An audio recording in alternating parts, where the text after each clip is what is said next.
Hello friends, I am Himlata Gautam. Welcome to all students. Let's teach now. Today it is the topic of Group Intelligence Test. तो friends, आज मैं आपको सामूहिक बुद्धि परीक्षण के बारे में बताने जा रही हूँ। लेकिन फ्रेंड्स, सामूहिक बुद्धि परीक्षण के बारे में बताने से पहले मैं सभी स्टूडेंट से ये रिक्वेस्ट करूंगी कि यदि किसी भी स्टूडेंट ने मेरी पहली वीडियो को वॉच नहीं किया है तो प्लीज प्लेलिस्ट में जाकर के मेरी पहली वीडियो को वॉच कर सकते हो। तो फ्रेंड, अब मैं आपको आगे बता रही हूँ कि सामूहिक बुद्धि परीक्षण। तो सामूहिक बुद्धि परीक्षण का जनक कौन था? तो सामूहिक बुद्धि परीक्षण का जनक आर्थर और ओटिस हैं, जिन्होंने 1917 ईस्वी में इसका प्रतिपादन किया। विश्व का पहला सामूहिक बुद्धि परीक्षण प्रथम विश्व युद्ध के अंतर्गत आर्थर और ओटिस के द्वारा किया गया था। किसके द्वारा किया गया था फ्रेंड? ओटिस और आर्थर के द्वारा, या आर्थर या ओटिस के द्वारा किया गया था। इसलिए अमेरिका को सामूहिक बुद्धि परीक्षण का जनक माना जाता है। तो फ्रेंड, इसका सब टाइटल क्या था ये फ्रेंड मैं आपको बता रही हूँ।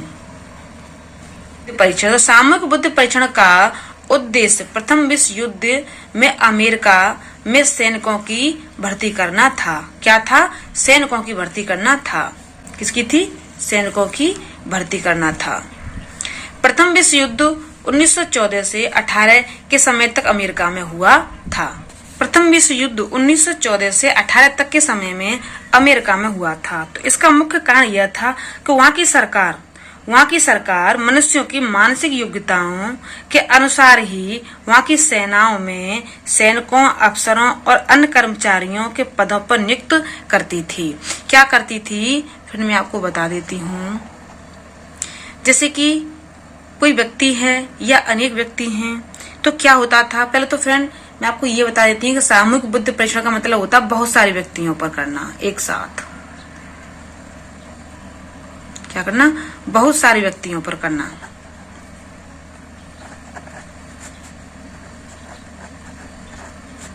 बहुत सारे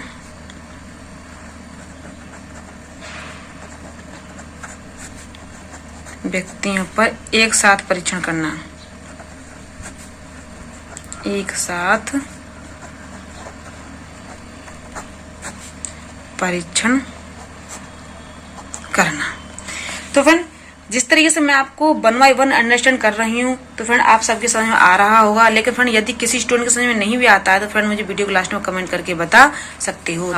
लेकिन फ्रेंड, इसका मुख्य कारण यह था कि मानसिक योग्यताओं के अनुसार ही, किसके अनुसार? मानसिक योग्यताओं के अनुसार।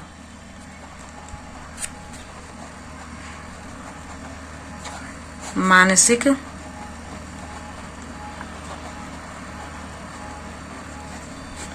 योग्यताओं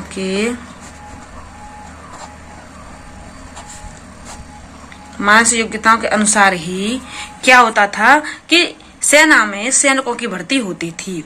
कैसी होती थी? सेना में सैनिकों की भर्ती। सेना में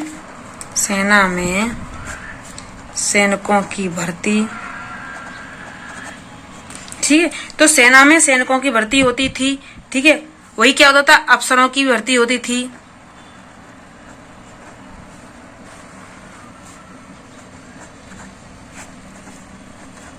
अफसरों की भर्ती होती थी। ठीक है, कर्मचारियों की भर्ती होती थी।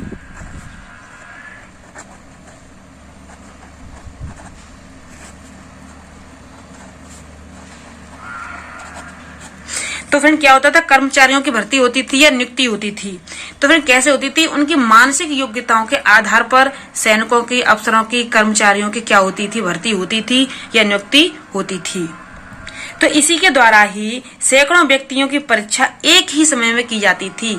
तो सैकड़े जो व्यक्ति होते, बहुत सारे व्यक्ति होते, वो एक ही समय परीक्षा की जाती थी। किसमें? एक ही समय परीक्षा, एक ही समय में परीक्षा की जाती थी।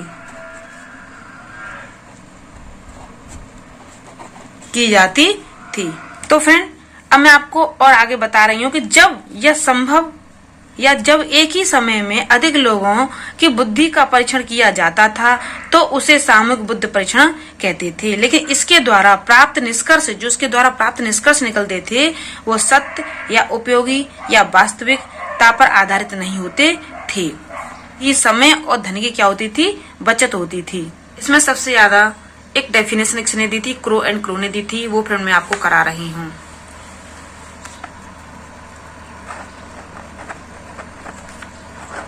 क्रो एंड क्रो के अकॉर्डिंग, ठीक है।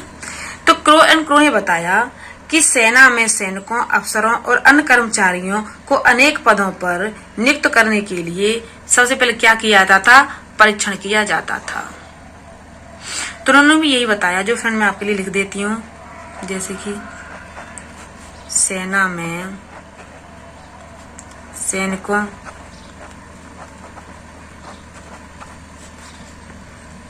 अफसरों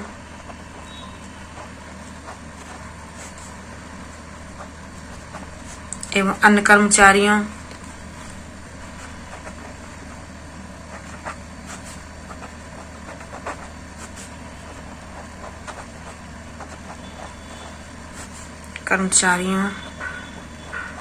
को अनेक पदों पर नियुक्त करने के लिए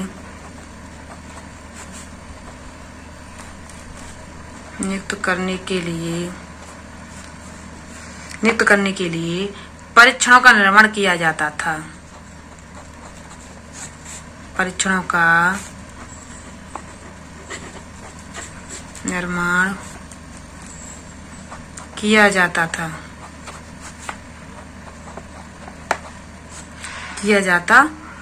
है। परीक्षणों का निर्माण किया जाता है। किसका किया था फ्रेंड, परीक्षणों का। तो फ्रेंड जिस तरीके से मैं आपको वन बाय वन समझा रही हूँ फ्रेंड, आप सबकी समझ में आ रहा होगा। लेकिन फ्रेंड यदि किसी भी स्टूडेंट को समझ नहीं भी आता है तो फ्रेंड मुझे वीडियो के लास्ट में कमेंट करके बता सकते हो। तो फ्रेंड अब मैं आपको अंडरस्टैंड कर रही हूँ, एकदम ओरल अंडरस्टैंड कर रही हूँ। तो फ्रेंड समूह का मतलब होता है बहुत सारे व्यक्ति। समूह बुद्धि परीक्षण का मतलब होता है बहुत सारे व्यक्तियों को एक साथ उसकी परीक्षा लेना, और फ्रेंड एक ही समय में लेना। किसमें लेना, एक ही समय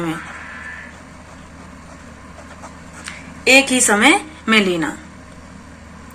तो फ्रेंड ये सबसे ज्यादा परीक्षण कहाँ होते थे, जैसे विद्यालय में होते थे, उद्योग, सेना आदि में इनका प्रयोग अधिक किया जाता था। इन परीक्षणों के द्वारा ही हम किसी भी समूह की योग्यताओं का मूल्यांकन एक साथ कर सकते थे या एक साथ कर सकते हैं।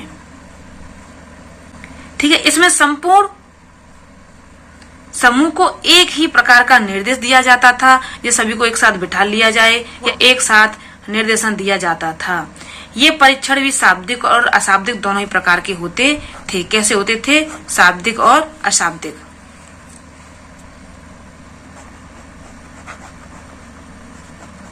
शाब्दिक और अशाब्दिक,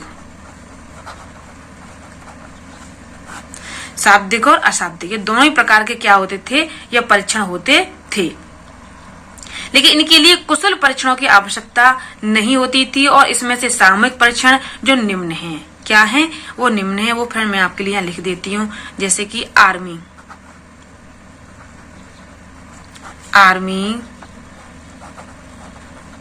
अल्फा टेस्ट, ठीक है, आर्मी है ना,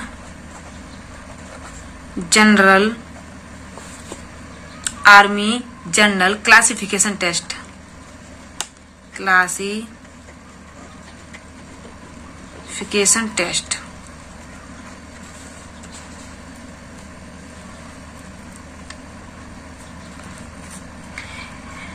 है ना फ्रेंड्स। तो इसमें से दो मुख्य थे, जैसे कि आर्मी अल्फा टेस्ट और आर्मी जनरल क्लासिफिकेशन टेस्ट। ये डॉक्टर सोहनलाल बुद्धि परीक्षण और टर्मन मानसिक योग्यता सामूहिक परीक्षण या आर्मी बीटा परीक्षण या सिकाओ भाषा रहित बुद्धि परीक्षण या कैटल का कल्चर टेस्ट आदि मुख्य थे। क्या थे फ्रेंड, आदि मुख्य थे। तो फ्रेंड अब मैं आपके लिए जैसे लिख भी देती हूँ, जैसे कि डॉक्टर सोहनलाल बुद्धि परीक्षण है ना। टर्मन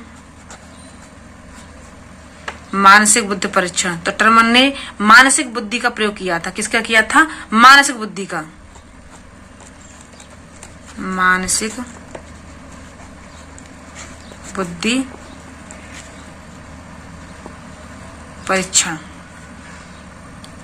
ठीक है। तो टर्मन ने क्या किया था? मानसिक बुद्धि परीक्षण, मतलब मानसिक समूह बुद्धि परीक्षण का। किसका? मानसिक समूह बुद्धि परीक्षण का।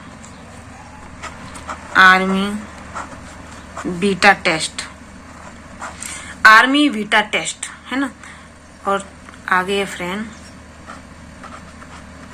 शिकागो भाषा रहित